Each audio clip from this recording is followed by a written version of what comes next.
담임 목사님께서 성도이십니까? 라는 제목으로 말씀 증거하시겠습니다. 많은 은혜 받으시기 바랍니다. 이 시간 우리 믿음의 고백 하나님께 드림으로 말씀 앞에 나아가도록 하겠습니다. 하나님 나를 사랑하신다. 하나님 내 인생에 크고 비밀한 계획 가지고 계신다. 하나님 오늘도 나와 동행하셔서 그 계획 이루어 주신다. 아멘. 그렇게 될 줄로 믿습니다. 아멘. 일반적으로 교회를 다니는 사람을 부를 때 가장 많이 쓰는 단어가 아마 성도라는 단어일 것입니다. 성도라는 단어의 한자적인 뜻은 거룩한 무리 또는 거룩한 길을 가는 사람이라는 뜻입니다. 영어 성경은 이 단어를 주로 성인이라는 말을 나타내는 saint라는 말로 사용하고 있습니다.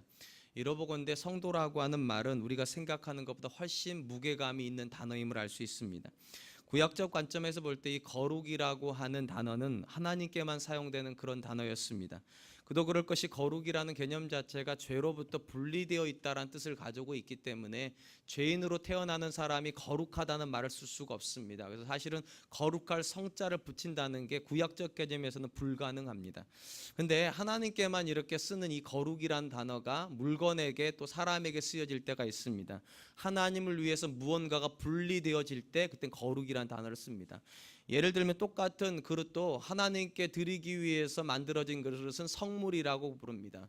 텐트도 역시 사람이 거하기 위해서 만들어지는 것이 아니라 하나님을 위해서 지어진 텐트는 성막이라 하여 거룩한 단어를 썼습니다. 마찬가지로 이 성도라고 하는 개념 속에도 역시 그런 뜻이 들어가 있습니다. 사람은 똑같은데 똑같은 사람이 하나님을 위하여서 분리되어질 때, 하나님을 위해서 헌신되어질 때 그 사람을 우리는 성도라 그렇게 부릅니다.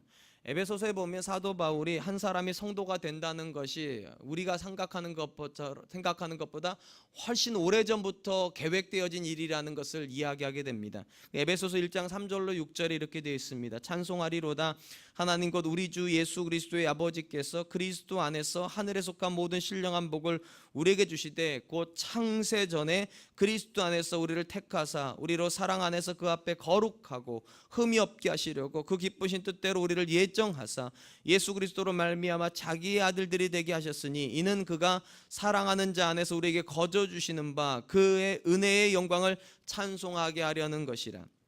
바울은 하나님께서 그분을 위해 사는 존재로 성도를 구별하시는 시점은 우리가 이 땅에 와서 어느 정도 시간이 흘러서가 아니라 우리가 이 땅에 오기 이전에 이미 하나님께서 구별하였다 그렇게 말을 합니다. 그래서 창세전에라는 표현을 씁니다. 그리고 우리는 이런 것을 하나님의 예정이라 그렇게 부릅니다.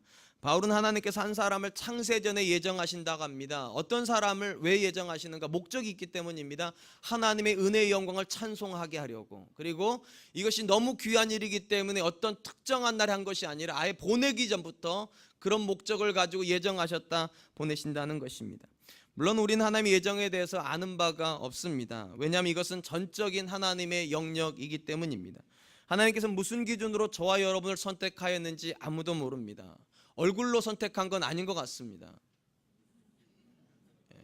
학벌로 한 것도 아닌 것 같습니다.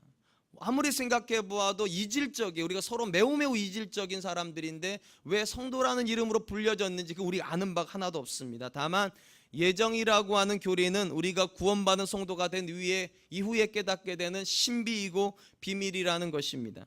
이 본문을 기록한 바울은 그의 예정에 대해서 이렇게 이야기합니다. 갈라디아서 1장 15절 16절 그러나 내 어머니의 태로부터 나를 택정하시고 그의 은혜로 나를 부르신 이가 그의 아들을 이방에 전하기 위하여 그를 내 속에 나타내시기를 기뻐하셨을 때에 내가 곧 혈육과 의논하지 아니하고. 그러니까 사도 바울은 자기의 예정도 역시 어머니의 뱃속에 있을 때, 그러니까 아주 쉽게 말하면 내가 어떤 모양이 될지도 모를 때 하나님께서 그를 선택하셨고 분명한 목적이 있어 선택하셨답니다. 이방의 복음을 전하게 하기 위하여. 그럼 왜 사도 바울은 이것을 예정이라는 관점에서 이해를 할까요? 이유는 간단합니다. 사도 바울은 예수를 믿으려고 했던 사람이 아니었습니다. 자기 의지를 가지고 믿었고 자기 의지를 가지고 이방 선교를 했다면 이건 예정 아닐 텐데, 우리가 잘 아는 대로 성경에 사도 바울이 처음 등장할 때 그는 예수님 믿는 사람으로 등장하는 것이 아니라 예수님을 핍박하는 사람으로 등장합니다. 도무지 예수님 믿을 생각이 없었던 사람이에요. 그리고 이 사람은 바리새인이기 때문에 바리새인은요 율법주의자들입니다. 그리고 율법주의자들은 이방인들을 개 취급했습니다. 사람 취급 안 했어요. 더 나쁘게 말하면 지옥의 불쏘시개로 쓰기 위해서 하나님께서 만드신 존재, 그렇게 생각을 했는데 어느 날 보니까 자기가 이방인의 사도가 되어 있더랍니다. 그러니까 사도가 생각하는 이거예요. 내 의지도 없었고 내 생각도 없었고 내 계획도 없었는데 내가 여기까지 온 거 절대적인 하나님의 은혜이고, 자기 계획이 없었으니까 하나님의 계획이죠. 그러니까 예정을 이야기하는 것입니다. 성경에 보면 사도 바울만 이렇게 예정에 대한 이야기를 하고 있는 것이 아니라 성경에 많은 인물들이 예정을 믿었음을 알게 됩니다. 구약에 보면 다윗도 이런 고백을 합니다. 그의 시편 중에 시편 139편 16절, 내 형질이 이루어지기 전에 주의 눈이 보셨으며 나를 위하여 정한 날이 하루도 되기 전에 주의 책에 다 기록이 되었나이다. 그러니까 자기가 모양새가 되어지기 전에 하나님 보셨대요, 자기를요. 그리고 자기가 살아보지도 않았는데 자기가 살 모든 인생에 대한 계획을 하나님께서 그분의 책에다가 다 기록해 놓으셨답니다. 아마도 이 시편은 다윗이 왕으로 세워진 다음에 자기 인생의 여정을 되돌아보면서 아마 했던 고백일 것입니다. 사실은 다윗은 왕으로 선택되기에는 부적절한 사람이었죠. 아버지가 마음에서 내놓았던 아들 아닙니까? 8번째 아들인데 그 아들이 어린 나이 하나님께 기름 부음 받아가지고 이스라엘 왕이 될 때까지 그 모든 여정을 다윗이 한번 생각해 보았을 겁니다. 내린 결론이 이거예요. 기가 막힌 계획이라는 겁니다. 왜냐하면 그 중에 여러 인생의 여건, 환경 중에서 조금이라도 하나만이라도 삐그덕거렸으면 그는 죽었을 사람입니다. 왜냐하면 이스라엘의 가장 절대군주였던 사울이 20년 가까이 다윗을 쫓아다니거든요. 죽이겠다고요. 그럼 여러분, 절대군주가 죽이겠다고 마음먹으면 그 사람이 살아남는다는 게 이상합니다. 살아남았다 치더라도 그 사람이 이스라엘의 왕이 될 수 있는 가능성은 그렇게 흔하지 않아요. 근데 다윗이 생각해 보니까 그 중에 하나만이라도 삐그덕거렸으면 자기가 이 자리 못 왔을 텐데, 완벽한 계획이 있어 피할 것은 피하고 넘을 것은 넘고 이길 것은 이겨서 그 자리에 왔더라는 겁니다. 그리고 내린 결론이 이거예요. 내가 한 게 아니라는 거예요. 내가 한 게 아니라고. 내가 세운 계획은 이런 거 없었다는 거예요. 그러니까 다윗이 하는 말이 그겁니다. 이건 하나님의 계획일 수밖에 없다. 그것도 어느 날 갑자기 세워진 계획이 아니라 아주 치밀한 계획이기 때문에 오랜 세월을 두고 하나님께 계획하셨을 것이다. 그러니까 내린 결론은 그거밖에 없어요. 내가 오기 전에 온 것밖에 없다, 이 계획은. 그러지 않고는 이렇게 완벽할 수가 없지. 그러지 않고는 이렇게 온전할 수가 없지. 다윗만 그렇게 고백했는가? 예레미야도 역시 똑같이 고백을 합니다. 하나님은 예레미야에게 이렇게 얘기하십니다. 예레미야서 1장 4절로 5절, 여호와의 말씀이 내게 임하니라. 이르시되 내가 너를 짓기 전에 너를 알았고 내가 배에서 나오기 전에 너를 선별하였고 너를 여러 나라의 선지자로 세웠노라. 예레미야는 구약 이스라엘에서 가장 슬픈 시절의 선지자로 부름받았던 사람입니다. 남유다 말기에 부름받았어요. 어마어마한 고난을 당했어요. 예레미야 이렇게 생각할 수 있을 것 같아요. 왜 나를 여기다가 이 시기에 보냈냐고. 하나님께서 이렇게 말씀하지 않으세요. 너밖에 없어서 보냈다, 그렇게 하지 않으세요. 내가 이때를 위해서 너를 선별한 거라고. 그것도 네가 와서 태어나서가 아니라 태어나기 이전부터, 오래전에 창세전부터 이때를 생각해서 너를 빚은 거라고.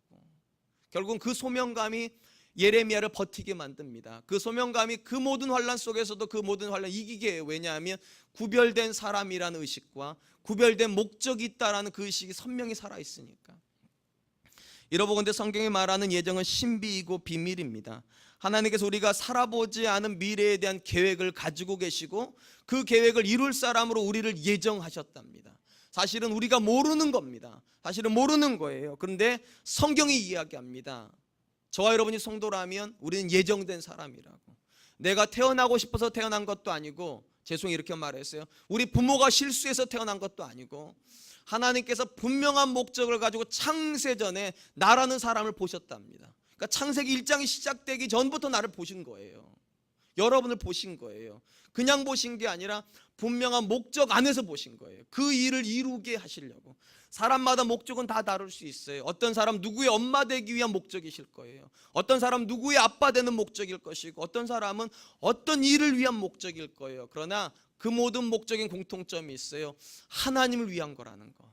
하나님을 위하여서 하나님의 사람을 선택하셨다. 이것이 예정론의 본질입니다. 그리고 우리가 이것을 믿는다면 성도의 삶이라는 건 절대 가벼울 수가 없습니다. 우리는 그냥 툭 하고 던져진 존재가 아니라 하나님께서 계획한 존재고요, 목적이 있어서 태어난 존재이기 때문에 성도라고 부르는 사람은요, 자기 인생에 대한 값이 훨씬 비싼 사람입니다. 저는 우리 사랑과 은혜교회에 속하 있는 모든 믿음의 성도들이 자기 인생의 값을 느끼면서 살 수 있었으면 좋겠습니다. 내가 정말 소중한 사람이라는 걸 고백할 수 있었으면 좋겠고, 내 가족에 있는 사랑하는 자녀들이 내 남편이 내 아내를 향하여서도 소중한 사람이라는 고백을 늘 해줄 수 있는 그런 공동체 되었으면 좋겠습니다. 그렇다면 여러분, 내가 성도로 예정되었다면 과연 우리는 어떤 일에 헌신해야 되겠습니까? 아까도 말씀드렸죠. 이 거룩할 성자는 딱 한 군데밖에 못 쓴다고. 하나님과 관련될 때만 우리가 거룩할 성자를 씁니다. 그러니까 당연히 우리가 헌신될 일은 하나밖에 없어요. 하나님에게 헌신해야 됩니다. 근데 아까도 제가 말씀드렸듯이 사람마다 다 다르다니까, 영역이 다 달라요. 그걸 어떻게 하나로 묶을 수가 없어요. 그런데 분명한 건 이것입니다. 모든 성도가 공통으로 하는 일은 있습니다. 공통으로 성도라면 마땅히 이렇게 살아야 된다는 이 공통분모가 있습니다. 오늘 우리가 읽은 본문에 보면 사도 바울이 그것을 세 가지로 이야기하고 있음을 봅니다. 저는 오늘 본문을 통하여서 성도라면, 우리가 정말로 하나님께 헌신된 사람이라면 우리가 어떻게 살아야 되는지에 대해서 함께 생각해 보려고 합니다. 사도 바울은 먼저 빌립보 교회 성도들에게 서로 문안하라 그렇게 이야기합니다. 21절 이렇게 되어 있습니다. 그리스도 예수 안에 있는 성도에게 각각 문안하라. 그러니까 성도에게 각각 문안하는 것이 합당하다는 것입니다. 사실 우리는 일반적으로 사도 바울이 쓴 이 서신서를 읽을 때 맨 뒷부분하고 맨 앞부분 잘 안 읽는 편입니다. 의례적인 인사고 의례적인 안부일 거라고 생각하기 때문에. 근데 여러분, 여기 안에 깊은 우리랑 도전이 있습니다. 여러분, 이 당시 사람들에게 매우 익숙한 것인데 우리에게 익숙하지 않은 것 중에 하나가 이 문안한다는 표현입니다. 여러분, 이 문안한다라고 하는 말의 원어적인 뜻은 인사한다 또는 환영한다 이런 뜻입니다. 좀 더 단어 뜻으로 펼쳐보면 이렇게 접는다는 뜻입니다. 이렇게 접는다. 왜 접을까요?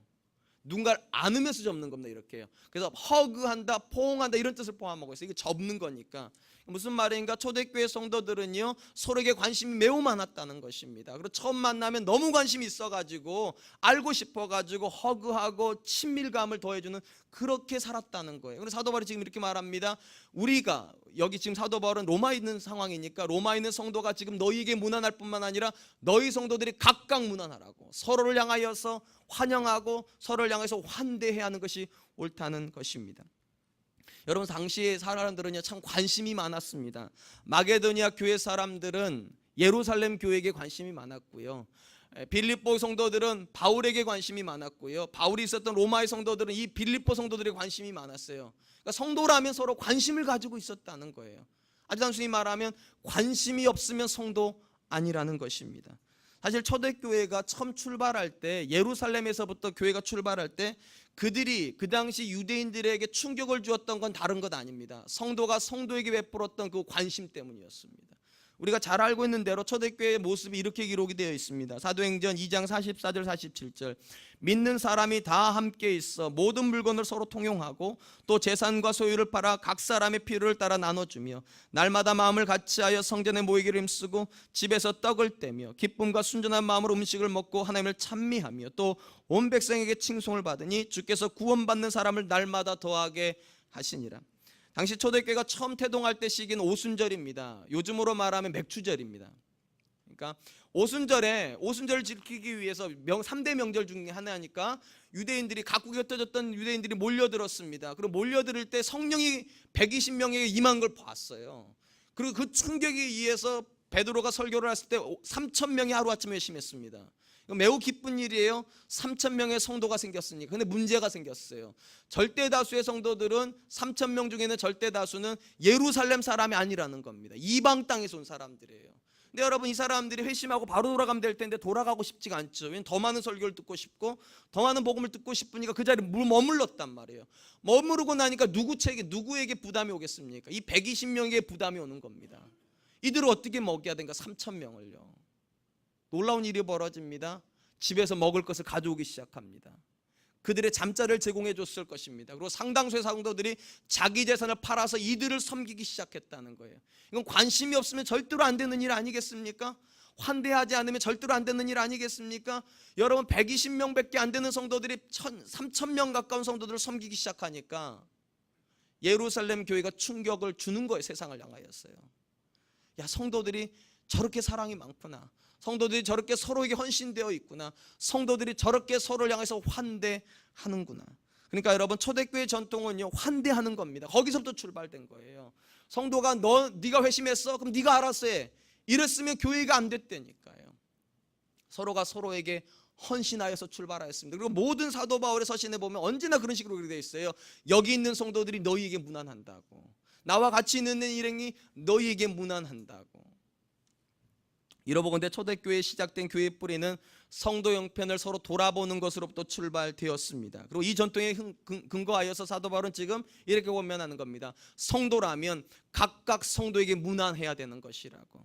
그리고 사도 바울은 갈라디아서에서도 편지를 쓰면서 이렇게 말하는 모습을 보게 됩니다. 갈라디아서 6장 2절 너희가 짐을 서로 지라 그리하여 그리스도의 법을 성취하라. 여러분 사도 바울이 성도의 삶을 설명할 때 가장 많이 쓰는 단어 중에 하나가 이 서로라는 단어입니다. 신약 성경 안에 이 서로라는 단어가 무려 100번 정도 쓰였습니다. 서로. 쉽게 말하면 사도 바울이 생각하는 성도는요, 연결되어 있는 존재입니다. 따로 떨어져 있는 존재가 아니라 서로 연결되어 있는 존재. 그리고 서로 연결되어 있으니까 서로에게 영향을 주고받을 수밖에 없고, 기쁠 때는 같이 기쁘고 슬플 때는 함께 슬픈 이 서로가 살아있는 존재가 성도라는 것입니다. 그리고 그가 가지고 있는 교회론 자체가 이 서로라는 단어로 연결이 되어 있습니다. 로마서 12장 5절 이와 같이 우리 많은 사람이 그리스도 안에서 한 몸이 되어 서로 지체가 되었느니라. 로마서 12장 5절 말씀입니다. 이 본문에서 사도 바울이 이렇게 말합니다. 우리가 지체인데 떨어져 있는 지체가 아니래요. 서로 지체가 되어 있다고. 팔이 몸이랑 붙어 있고 다리가 몸이랑 붙어 있고 머리가 몸이랑 붙어 있고, 이게 서로가 붙어 있는 존재, 그게 성도이고 그런 성도들이 모여 있는 교회가 진짜 교회라는 것입니다. 이렇게 볼 때 오늘 한국교회는 심각한 장애를 가지고 있음을 보게 됩니다. 언제부터인가 성도님들에게 이 서로라는 단어는 매우 낯선 단어가 되어버린 것 같습니다. 신앙생활을 혼자 할 수 있다라고 하는 이상한 개념이 우리 안에 들어와 버렸습니다. 솔직하게 한번 대답해 보시기 바랍니다. 여러분이 최근에 같은 교회 다니는 성도와 교제를 나눠보신 적이 있습니까? 옆에 교회 성도 말고요. 우리 아파트 앞에 있는 무슨 우리 교회 성도 말고요. 사랑과 은혜교회 성도하고 최근에 차라도 한번 마셔본 적 있으십니까? 혹시 여러분 같은 교회를 다닌다는 이유만으로 다른 이유 하나도 없이 같은 교회 성도이기 때문에 결혼식을 가본 적은 있으십니까?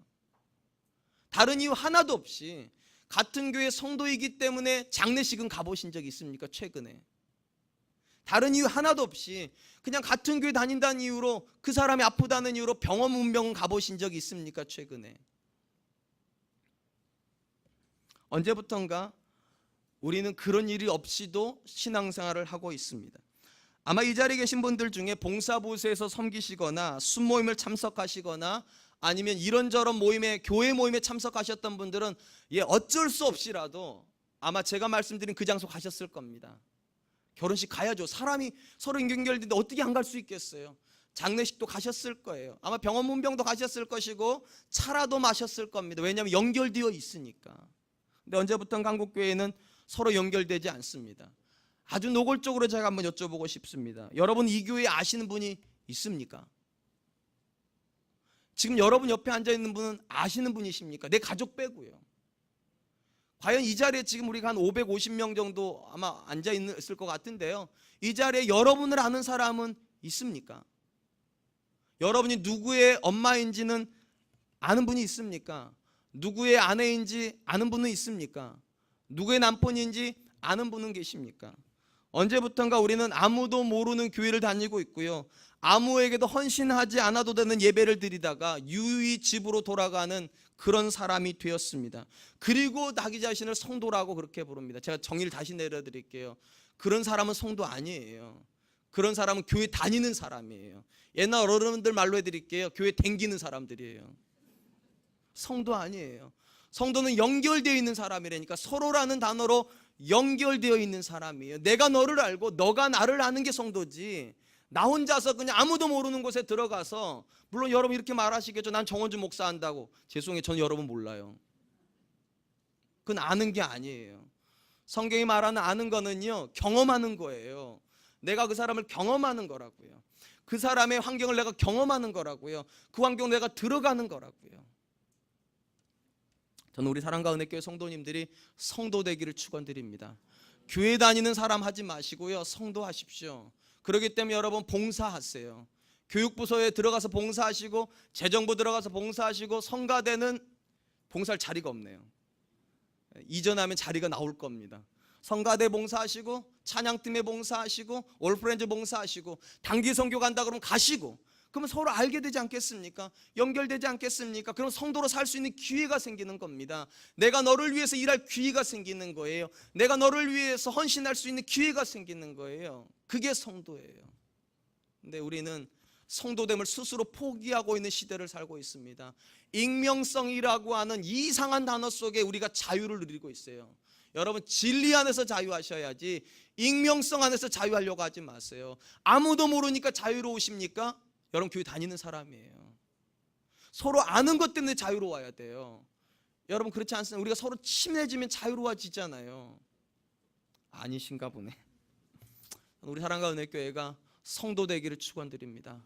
서로를 향해서 무난하는 성도들, 서로에게 관심 가져주고 서로를 향해서 아파하고 함께 기뻐질 수 있는 그런 사람 되어지기를 축원드립니다. 둘째로, 성도는 주어진 모든 상황에서 하나님께 헌신해야 된다, 그렇게 기록합니다. 22절입니다. 모든 성도들이 너희에게 무난하되 특히 가이사의 집 사람들 중에 몇이니라.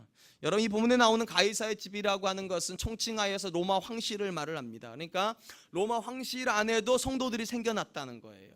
여기서 말하는 성도라는 존재들이 사도 바울이 로마 감옥에서 만났던 군인이었는지, 아니면 그 군인들에서 전도가 되었던 로마에 있는 고급 관료들이었는지, 아니면 종들인지는 잘 모릅니다. 하지만 분명한 것은 로마 황실에 소속되어 있는 사람들이라는 것입니다. 근데 여러분, 이게 매우 충격스러운 겁니다. 왜냐하면 이 당시에 로마라고 하는 곳에 있는 군주는 그냥 지배하는 군주가 아닙니다. 신적인 존재로 불려졌던 존재들입니다. 신처럼 숭배를 해야 됐어요. 네로가 신이죠. 그 당시 개념은 그렇습니다. 근데 그렇게 군주가 신인 그 로마의 황실에서 이들이 지금 어떻게 했다고요?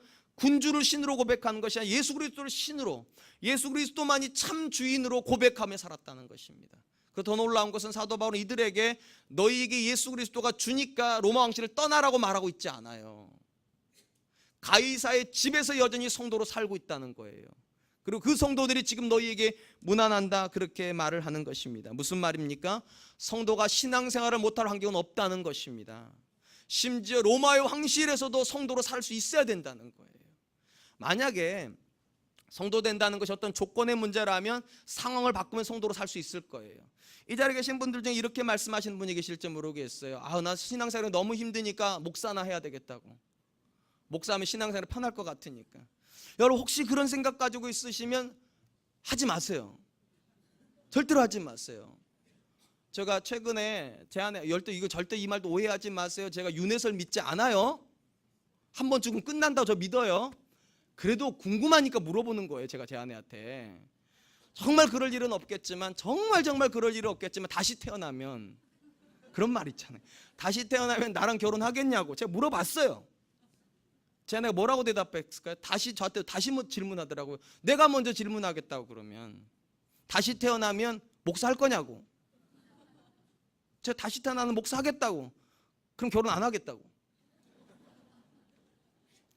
그러니까 여러분, 목사하는 게 신앙생활이 쉬운 거 아니에요, 절대로요. 제 아들들이 저한테 하는 말이 그거예요. 우리 아빠는 다 좋은데 목사인 게 조금 아쉽다고. 그러니까 여러분, 목사 되면 신앙이 쉬워질 것이다, 절대 그렇지 않아요. 교회 직원이 되어지면 신앙생활이 쉬워질, 절대 그렇지 않아요. 모든 사람에게 신앙은 어려워요. 어려운 게 정상이에요. 목사의 와이프가 신앙생활이 힘들 정도로 목사도 쉽지 않은 일이에요. 여러분이 직장 다니시기 때문에 신앙생활 어려운 거 저 알아요. 여러분이 아이들의 엄마이기 때문에 신앙생활 하기 어렵다 알아요. 근데 여러분, 가이사의 집사람들도 신앙생활 했다니까요. 신앙생활이 불가능할 것 같은 상황에서 그들이 성도로 살아냈어요. 그리고 바울이 이렇게 말합니다. 가이사의 집사람들이 너희에게 무난한다고. 여러분, 이 사람들이 어떤 사람인 줄 아십니까? 나중에 콜로세움으로 불려가가지고요, 자기 신앙 때문에 사자와 싸웠던 사람들입니다. 신앙을 포기하면 됐을 환경에서 포기하지 않았기 때문에 글래디에이터와 같은 영화가 나오는 거예요. 자기 신앙생활을 지키기 위해서 로마에 끌려나가가지고 모든 사람 앞에서 맹수의 밥거리가 되어지는, 그런데도 그들은 신앙생활을 포기하지 않고 성도의 길을 포기하지 않았습니다. 열왕기하에 보면 나아만이라는 군인이 나옵니다. 이 사람은 당시 이스라엘 적대 국가였던 아람의 군대 장관이었습니다.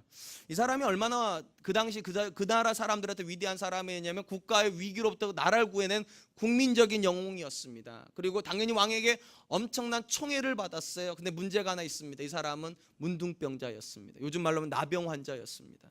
여러분 생각해 보세요.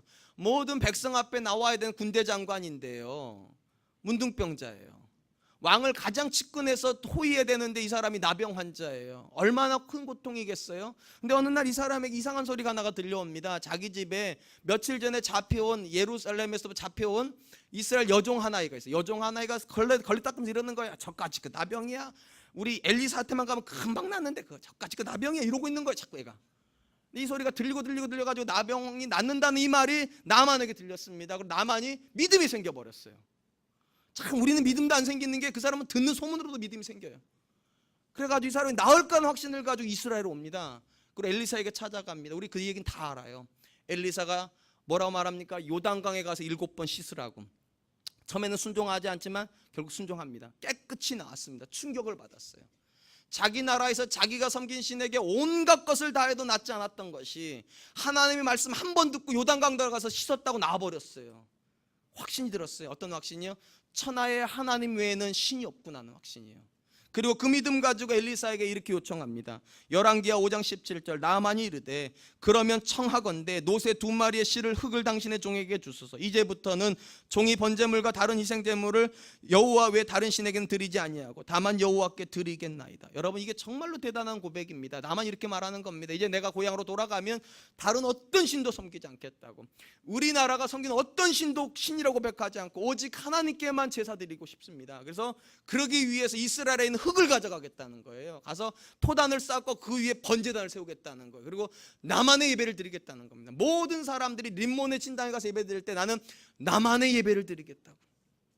여러분 아람 땅에서요 다 이방인인데 그 아람 땅에서 혼자 신앙생활 할 수 있을까요? 나만 지금 말하는 겁니다. 할 수 있다고, 하겠다고. 이거 로마의 황실에서 예수님 믿는 사람은 살겠다는 고백이랑 똑같은 겁니다. 근데 문제가 있어요. 이 라만에게 고민이 하나가 있습니다. 뭐냐면 이 사람 군대 장관이다 보니까 늘 왕을 호위해야 돼요. 다른 데는 다 문제가 없는데 이 왕이 어디 갈 때 문제가 생기는가? 림몬의 신당에 갈 때 문제가 생긴다는 거예요. 자기 예배는 안 드리면 되는데 왕의 예배는 호위하러 들어가야 된다는 거예요. 들어가면 왕이 자기 손을 붙잡고 절을 한다는 거예요. 그럼 생각해 보세요. 이 사람이 절이 되려면 내가 어떻게 됩니까? 꿇어야 되는 거예요. 그래야 같이 절이 되는 거예요. 그러니까 자기는 원하지 않지만 왕을 호위하다 보니 어쩔 수 없이 림몬 산당에 들어가서 무릎을 꿇을 날이 온다는 거예요. 그게 괴로운 겁니다. 그래서 엘리사에게 이렇게 말을 합니다.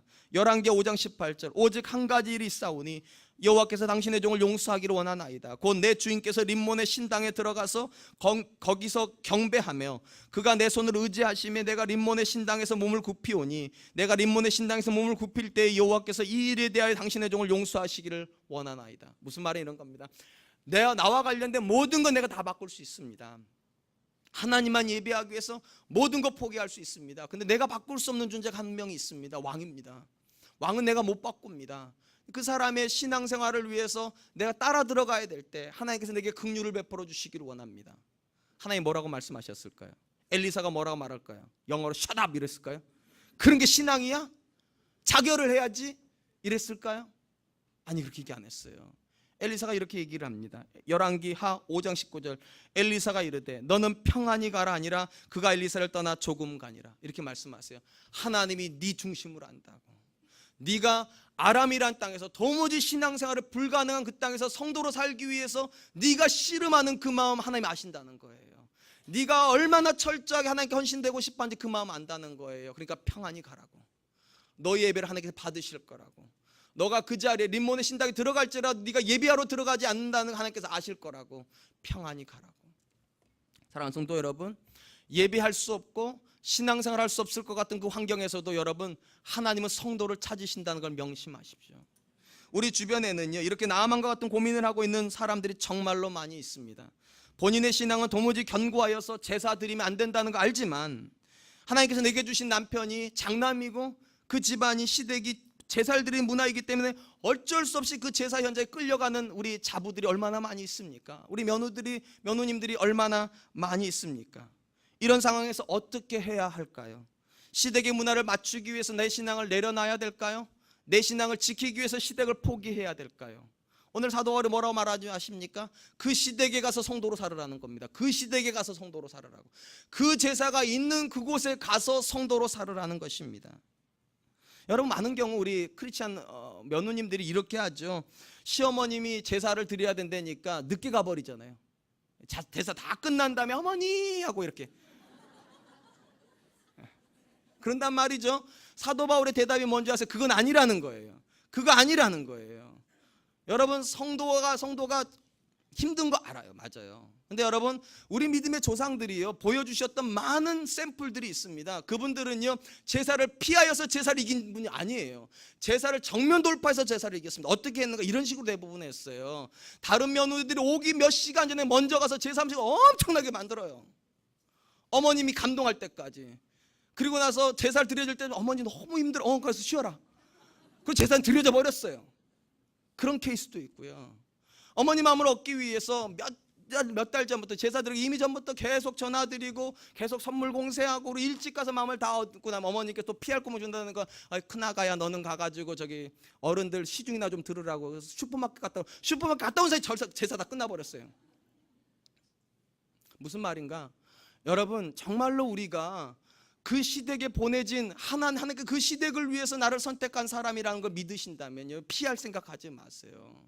그분들에게 감동을 줄 생각을 하세요. 성도로서 감동을 주려고 하세요.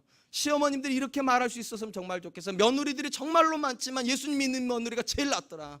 제일 용돈도 잘 들고 제일 어려운 일도 제일 열심히 하고. 여러분, 그런데 여러분들이 제사 드린다는 힘들어한다고 어머니에게 그래도 하라고 그럴까요? 그래도 하면 하세요. 하나님 아신다니까요. 여러분의 마음을요.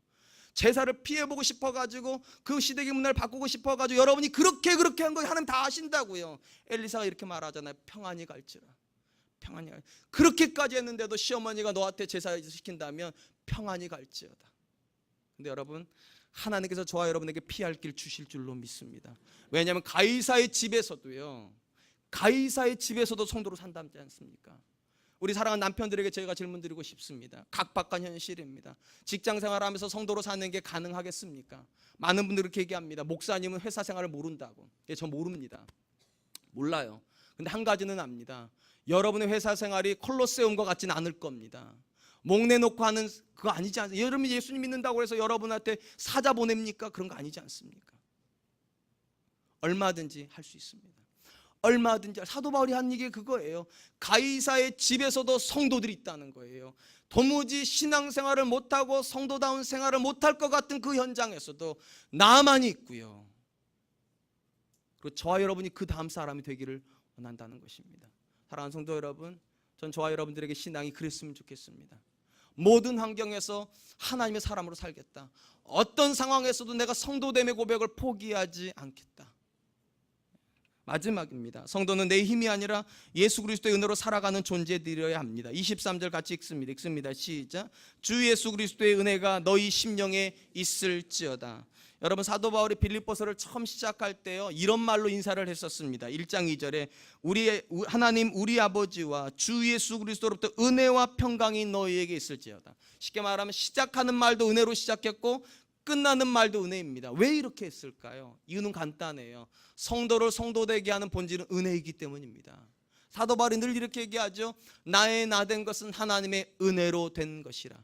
은혜가 없으면 성도로 못 산다는 것입니다. 내 힘으로 못 버틴다는 거예요.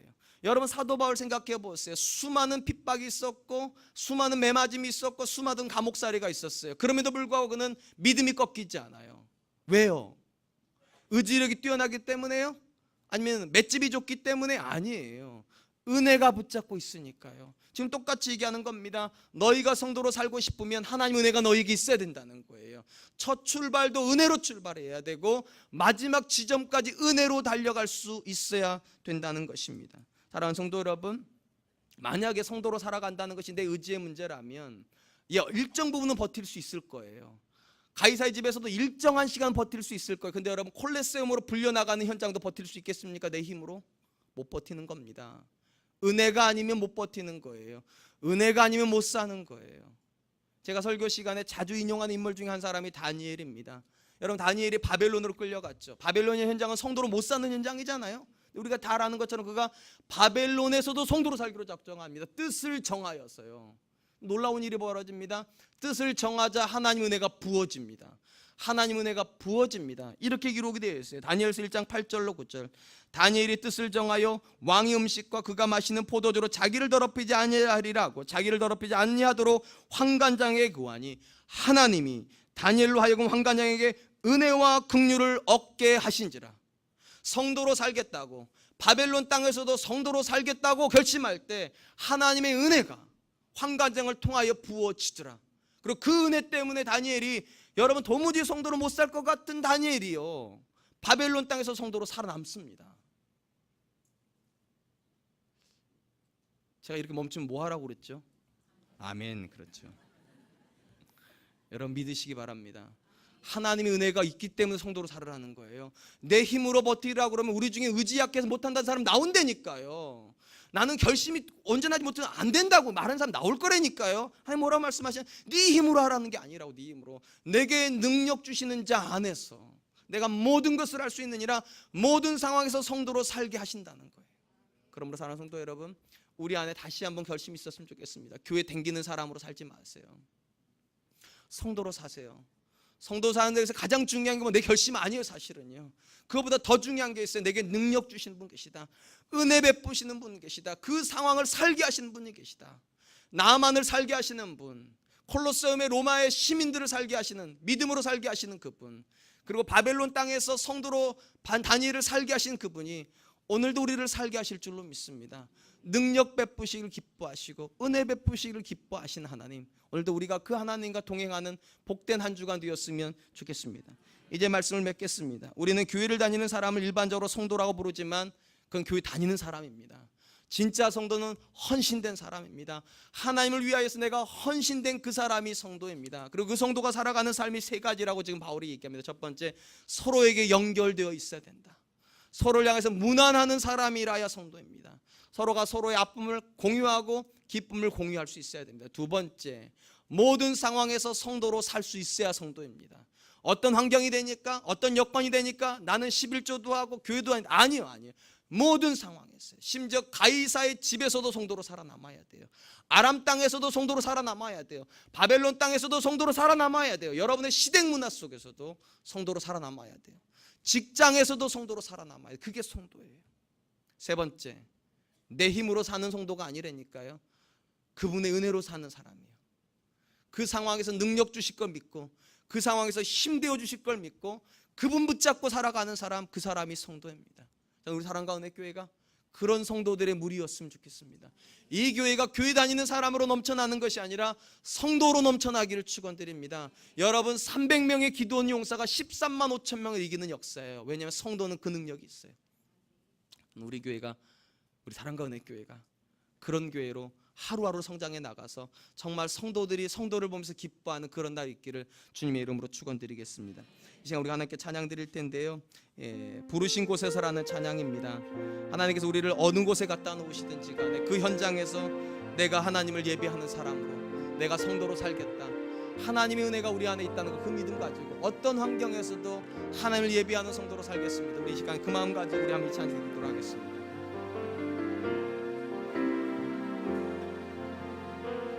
따스한 성령님, 따스한 성령님, 마음으로 보내, 마음으로 보내, 내 몸을 감싸며, 내 몸을 감싸며 주어지는 평안함, 만족함을 느끼네, 만족함을 느끼네. 부르신 곳에서 나는 예배하네. 어떤 상황에도 나는 예배하네. 부르신 곳에서 나는 예배하네. 어떤 상황에도 나는 예배하네. 진리의 사랑과 진리의 한 줄기 빛보내 한 줄기 빛보내 내 몸을 감싸며 내 몸을 감싸며 주어지는 평안함 그 사랑을 느끼네 그 사랑을 느끼네 부르신 곳에서 나는 예배하네 어떤 상황에도 나는 예배하네 부르신 곳에서 나는 예배하네 어떤 상황에도 나는 예배하네 내가 걸어갈 때 길이 되고 내가 걸어갈 때 길이 되고 살아갈 때 삶이 되는 그곳에서 예배하네 내가 걸어갈 때 내가 걸어갈 때 길이 되고 살아갈 때 삶이 되는 그곳에서 예배하네 그 곳에서 나는 예배하네 어떤 상황에도 나는 예배하네 부르신 곳에서 나는 예배하네 어떤 상황에도 나는 내가 걸어갈 때 길이 되고 살아갈 때 삶이 되는 그곳에서 내가 걸어갈 때 길이 되고 살아갈 때 삶이 되는 그곳에서 예배하네 내가 걸어갈 때 내가 걸어갈 때 길이 되고 살아갈 때 삶이 되는 그곳에서 예배하네 진 곳에서 나는 예배하네 어떤 상황에도 나는 예배하네 신 곳에서 나는 예배하네 어떤 상황에도 나는 예배하네 한번 눈을 감아 보시겠습니까? 여러분은 신앙생활을 몇 년을 하셨습니까? 그 신앙생활 하는 동안에 여러분은 성도로 신앙생활 하셨습니까? 아니면 교회 다니시는 분으로 신앙생활 하셨습니까? 여러분, 성도는 교회 다니는 사람을 말하지 않습니다. 하나님께 헌신되어진 사람입니다. 하나님을 위하여서 자기 삶을 구별하는 사람이 성도입니다. 그리고 오늘 본문에서 사도 바울은 그 성도가 세 가지 일에 헌신해야 된다고 말합니다. 우리가 서로에게 헌신해야 됩니다. 하나님께 이렇게 기도합시다. 하나님 제가 서로에게 헌신하기 위하여 하나님 봉사할 수 있는 마음도 주시고 헌신할 수 있는 마음도 주시옵소서. 그리고 하나님을 또 이렇게 기도합시다. 하나님, 어떤 상황 어떤 환경에서 예배하는 사람이 아니라 모든 상황에서 하나님을 예배하는 성도로 살게 하여 주시옵소서. 직장에서도 가정에서도 어떤 환경 속에서도 심지어 불신자 세상 속에서도 하나님 성도로 헌신하게 하여 주시옵소서. 그리고 또 이렇게 기도합시다. 하나님, 내 힘으로 신앙생활하는 사람이 아니라 내게 능력 주실 그 하나님을 바라봄으로 신앙생활하게 하여 주시고 그 은혜로 세상을 이기게 하여 주시옵소서. 그리고 마지막으로 우리는 다음 주부터 7월 14일부터 일주일간 캄보디아에 나가서 선교할 우리 지체들을 위해서 기도합시다. 하나님, 저들과 함께 하여 주셔서 저들이 캄보디아 땅을 섬길 때 하나님의 역사가 드러나게 하여 주시옵소서. 하나님의 선한 도구로 쓰임받는 일주일 되게 하여 주시옵소서. 우리 한번 기도하도록 하겠습니다. 기도하겠습니다.